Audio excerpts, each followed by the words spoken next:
और ब्रेक के बाद अस्मिता में आपका एक बार फिर स्वागत है। विशेषज्ञों के मुताबिक विकसित देशों में टीचर्स की नियुक्ति से मुताल्लिक नियमों में एक रूपता है, लेकिन भारत में इसकी नियुक्ति के लिए अलग अलग नियम हैं।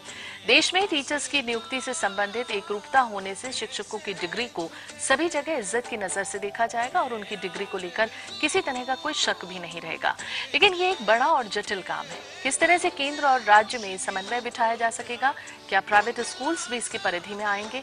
और साथ ही इस एग्जाम को पास करने पर रोजगार के अवसर कहां कहां उपलब्ध होंगे, जानेंगे अपने पैनलिस्ट से। विक्रम जी, आप भी से हम ये जानना चाहेंगे कि समानता, एकरूपता और गुणवत्ता की बात की जा रही है। अगर हम सीटीटी टेस्ट की बात करते हैं, क्या इसे सिर्फ गवर्नमेंट स्कूल्स तक ही महदूद किया जाएगा या ये इसका दायरा और भी आगे है?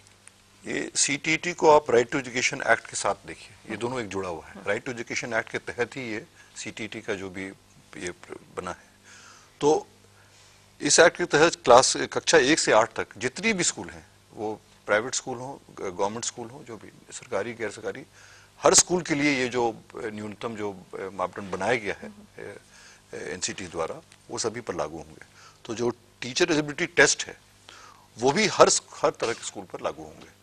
तो जो प्राइवेट स्कूल हैं, चाहे एडेड हो चाहे अनएडेड स्कूल हैं, उनमें भी जो टीचर कल जो नियुक्ति होगी, उन्हें भी वो वही एग्जाम पास करके और उसी के बेसिस पर उनकी वहां पर नियुक्ति होगी।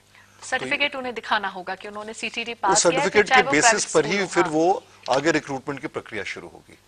तो जो सर्टिफिकेट पास है, उस सर्टिफिकेट में उनको जो मार्क्स मिला है, जो परसेंटेज मिला है, वो भी लिखा रहेगा। ताकि किसी को 60% है, किसी को 70% है, किसी को 75% है। तो जो राज्य सरकार हो चाहे कोई निजी स्कूल, अगर जब वो नियुक्ति कर रही है, तो वो इस चीज को देखेगी कि अगर उनके पास जो भी एप्लीकेशंस आए हैं, तो उसमें किसका academic performance, professional performance, TT का जो परफॉर्मेंस है, वो देखकर उसके बाद वो तय करेंगे।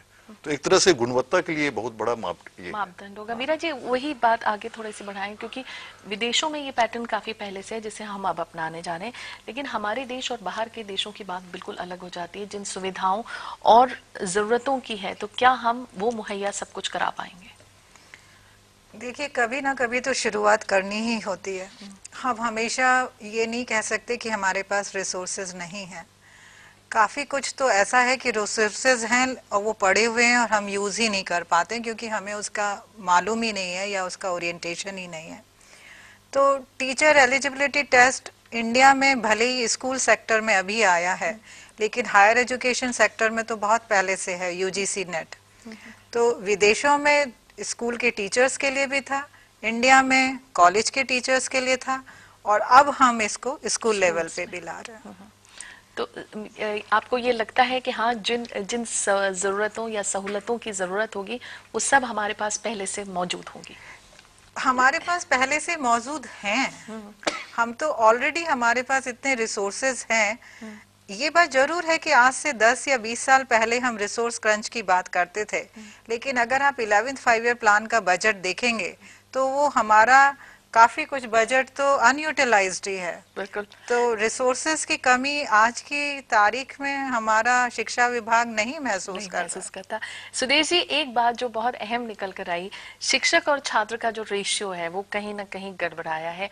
वहां इस टेस्ट को देकर जो शिक्षक आएंगे यकीनन वो हर तरह से काबिल होंगे, वहां वो इस चीज को कैसे संभाल पाएंगे? मुझे नहीं मालूम है कि इस टेस्ट के अंदर कोई ऐसा प्रोविजन क्रिएट किया गया है जो ये डिफरेंशिएट करे कि आप छोटी क्लासेस को कैसे पढ़ाएंगे और बड़ी क्लासेस को कैसे पढ़ाएंगे। हम लोग जो कॉलेजेस और स्कूल में पढ़ाते हैं वो हम लोग जानते हैं कि विदेशों में हम लोग कई बार कहते हैं 10 या 12 का रेशियो बहुत अच्छा है। हायर एजुकेशन में भी ये दिक्कत आती है, छोटी क्लासेस में आती है। लेकिन जब हम लोग जो कि एक बड़े सिस्टम में निकल कर आते हैं, जब हम लोगों को उस तरह की क्लासेस में जाना पड़ता है तो कई बार हम उस लार्ज क्लास को मिस भी करते हैं क्योंकि उसमें तब हमारा जो पढ़ाने का चैलेंज है वो अलग हो जाता है। लेकिन छोटी कक्षाओं के अंदर ये अपने आप में एक बहुत बड़ी समस्या है और आरटी ने तो अपने आप अब निर्धारित कर ही दिया है कि भी 30-35 के कारण उन्होंने कर दिया, और बहुत दिनों से सर्व शिक्षा अभियान और दूसरे प्रोग्रामों में भी कोशिश हो रही थी कि इस रेशियो को कम करें। लेकिन जैसा कि मैंने पहले भी बोला था कि ये रेशियो की समस्या हिंदुस्तान के हर स्कूल की समस्या नहीं है। कुछ स्कूलों की है अर्बन एरियाज के अंदर है, थिकली पॉपुलेटेड एरियाज की है, लेकिन दूर दराज के इलाकों के अंदर वो उतनी बड़ी अपने आप में समस्या नहीं है। लेकिन मुझे लगता है कि इस रेशियो के साथ साथ हमें इस टेस्ट के माध्यम से एक और बात जानने की कोशिश करनी चाहिए कि क्या वो टेस्ट अगर वो कर पाता है, अगर हम टीचर्स में वो देख पाते हैं, तो शायद ये वाली कुछ चीजें जो मैं कहूंगी कि ट्रांजिटरी अभी हैं, भविष्य में नहीं भी रहेंगी, वो नहीं है। वो है कि क्या हमारे टीचर्स में वो अवेयरनेस है उस विभिन्नता की जिसके साथ हमारे बच्चे स्कूलों में आते हैं। क्या हमारा टेस्ट सेंसिटिव है उस चीज को पहचानने में, अवेयरनेस लेवल। क्या वो कहीं पर उनकी जो कमिटमेंट है, क्योंकि आपके बहुत तरह के साइकोलॉजिकल टेस्ट होते हैं अलग अलग तरह के, जिसमें आप इन सब कमिटमेंट या इस तरह की जो गुणवत्ता वाली चीजें चाहिए उनको भी आप देख सकते हैं। क्या हमारा ये टेस्ट उन सब चीजों को मेजर कर सकता है। और तीसरे लेवल पे आता है कॉम्पिटेंस, जो कि सब्जेक्ट मैटर की भी हो सकती है, मेथोडोलॉजी की भी हो सकती है। तो क्योंकि मैंने टेस्ट का उस तरह से एनालाइज नहीं किया है, सो आई एम श्योर कि जिन्होंने टेस्ट को डिजाइन किया था उन्होंने इन मुद्दों पे भी दिया होगा। लेकिन जब तक ये तीनों लेवल नहीं होते हैं तब तक क्या मुद्दे अपने आप में सुलझ पाएंगे। बात हम आप दोनों से जरूर जानने की कोशिश करेंगे। गीतांजलि जी क्या कहना चाहिए? बिल्कुल मैडम की बात को आगे बढ़ाऊंगी कि जिन लोगों ने इसको डिजाइन किया है उन्होंने शायद इसका कुछ ध्यान किया है। पहली बार ये टेस्ट हुआ है, पहली बार इसके रिजल्ट्स आएंगे, एनालाइज किए जाएंगे, तो डेफिनेटली ये ऑनगोइंग प्रोसेस होगा एवोल्यूशन का इस टेस्ट के रूप में भी। ये टेस्ट भी अगले साल बदलेगा, इसे बदलना चाहिए भी, क्योंकि पहली बार किया गया। एक सेक्शन है जो पेडागोगी की बात करता है, पढ़ाया कैसे जाता है, लर्निंग कैसे होगी, रिटेंशन कैसे होगी, मेमोरी क्या है, इंटेलिजेंस क्या है, ये कंपोनेंट है और उम्र के हर दौर में ये बदलते हैं। एक कंपोनेंट है 30 सवालों का जहां पे चाइल्ड डेवलपमेंट की बात हो रही है, तो जहां पर हमारे पास इतनी डाइवर्सिटी है लर्नर की, और छोटी कक्षाओं में लर्नर और तरह की नीड्स का होता है, बड़ी कक्षाओं में लर्नर की नीड्स बदल जाती हैं। तो अगर इन चीजों पर आने वाली टीचर को टेस्ट कर लिया जाएगा तो उन्हें समझ में आ जाता है कि छोटे बच्चों को प्लेफुल लर्निंग से पढ़ाया जाता है। छोटे टाइम के लिए एक कंपोनेंट दिया जाता है, बड़ी क्लासेस में प्लेफुल लर्निंग बंद हो जाती है, एनालिटिकल लर्निंग ज्यादा हो जाती है, जिसको मैंने इस टेस्ट के सैंपल पेपर्स और टेस्ट को देखा है और मैंने पाया है कि कुछ हद तक ये कंपोनेंट्स हैं, पूरी तरह नहीं लेकिन कुछ हद तक जरूर है। कुछ हद तक है। अशोक जी। हाँ, मैं ये कहूंगा कि इसमें ना कुछ क्लैरिफिकेशंस की शॉर्टकमिंग्स हैं।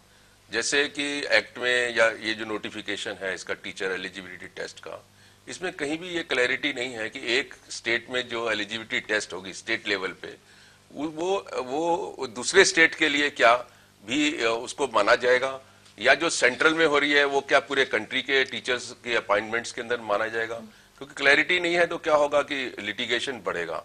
दूसरा ये कि एक इसके अंदर ये देखने की बात है कि जिस तरीके का, क्योंकि ग्राउंड रियलिटीज को अगर आप इग्नोर करेंगे तो भी आप मार खा जाएंगे, इन द सेंस कि जिस तरीके की टीचर एजुकेशन है हमारे कंट्री में बाय एंड लार्ज, और जिस तरीके से बहुत सारे प्राइवेट इंस्टीट्यूशंस आ गए हैं जो सिर्फ पैसा लेके सर्टिफिकेट देते हैं और आप पढ़े या ना पढ़े उससे कोई मतलब नहीं है, उस तरीके के लोगों के हिसाब से जो है आप जो एलिजिबिलिटी टेस्ट लेंगे उसका स्टैंडर्ड अगर आप बहुत हाई कर देंगे तो बहुत सारे लोग जो है वो उसमें आ ही नहीं पाएंगे, और बहुत लो कर देंगे तो बच्चा सफर करेगा।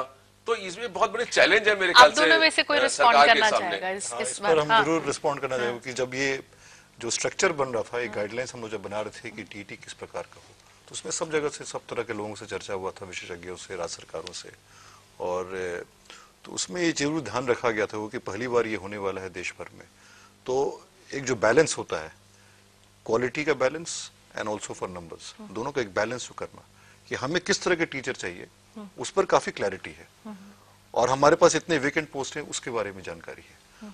सो first test definitely was the most difficult exercise, बहुत बड़ा चैलेंज था जो कि सीबीएसई को हम लोगों ने बनाना है।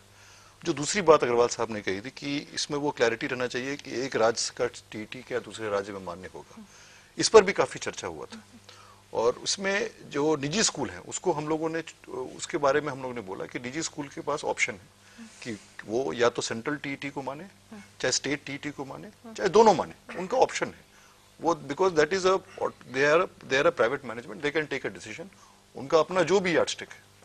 जो राज्य सरकार है, राज्य सरकार में सबसे बड़ी बात होती है, एक तो करिकुलम होता है, हर राज्य का अपना अपना करिकुलम होता है, स्कूल करिकुलम होता है, और वो दूसरे राज्य सरकार के करिकुलम से भिन्न होता है, अलग होता है। तो उसमें फिर राज्य सरकार अपने स्कूलों के लिए ये सोच सकता है कि हम जो अपना टेस्ट कराते हैं वो कि मेरे करिकुलम के बेसिस पर है, तो उस टेस्ट को हम मान्यता दें। लेकिन इससे कहीं भी राज्य सरकार दूसरे भी राज्य को ले सकता है, ऐसा कोई ये मनाही नहीं है, और सेंट्रल टीटी को भी कंसिडर कर सकता है। तो जो स्कूल मैनेजमेंट है उस पर एक तरह का ये छूट है कि वो किस तरह का कंसिडर करे, अपने स्कूल को देखते हुए, अपने स्कूल की जो जरूरतें हैं उसको देखते हुए उनको किस तरह के शिक्षक चाहिए उस तरह के शिक्षक को लिया जाएगा। कुछ कहना चाह रही हैं? लेकिन अभी एक चीज और भी देखने को मिलेगी, मतलब जो बड़ा इंटरेस्टिंग है और इम्पोर्टेंट भी है कि स्टेजेंट प्रोसीजर है। पहले तो आप कॉलेज में पढ़िए, डिग्री लीजिए, डिप्लोमा करिए, उसके बाद ये एलिजिबिलिटी टेस्ट करिए, उसके बाद फिर जो सिलेक्शन बोर्ड है, क्योंकि बहुत सारे राज्यों में सिलेक्शन बोर्ड है स्टेचुटरी, जिसके थ्रू जो है वो रिक्रूटमेंट रूल होता है, फिर आप उसको फेस करिए। तो मुझे मतलब ये तो सब चीज बड़ी अच्छी है इस उम्मीद से कि जो अल्टीमेटली एंड प्रोडक्ट निकलेगा वो अच्छा निकलेगा। लेकिन जो हमारे देश में करप्शन है, नॉन करप्शन है, मुझे लगता है कि सरकार को बहुत सीरियसली ये देखना पड़ेगा कि सारे प्रोसेसेस के अंदर जो है वो एक तरीके से जो है अच्छा प्रोसेस जो है डेवलप हो, जिससे कि एंड प्रोडक्ट जो है पारदर्शिता भी हो, ईमानदारी भी हो, और एक बहुत अच्छे शिक्षक हम लोगों के सामने निकल कर आए। पहली से 5वीं तक के टीचर्स के लिए सीनियर सेकेंडरी में 50% अंक, और एनसीटीई में मान्यता प्राप्त 2 साल का एलिमेंट्री एजुकेशन अथवा स्पेशल एजुकेशन या फिर बीएड का सर्टिफिकेट होना जरूरी है। 6ठी से 8वीं क्लास के टीचर्स के लिए टीचिंग सर्टिफिकेट के अलावा ग्रेजुएशन जरूरी है, और अगर आप ये क्वालिफिकेशन रखते हैं तो इस एग्जाम में बैठकर आप बना सकते हैं अपना एक बेहतरीन करियर। इसके बाद हम जारी रखेंगे अपने सवालों के दौर को, आप बने रहिएगा।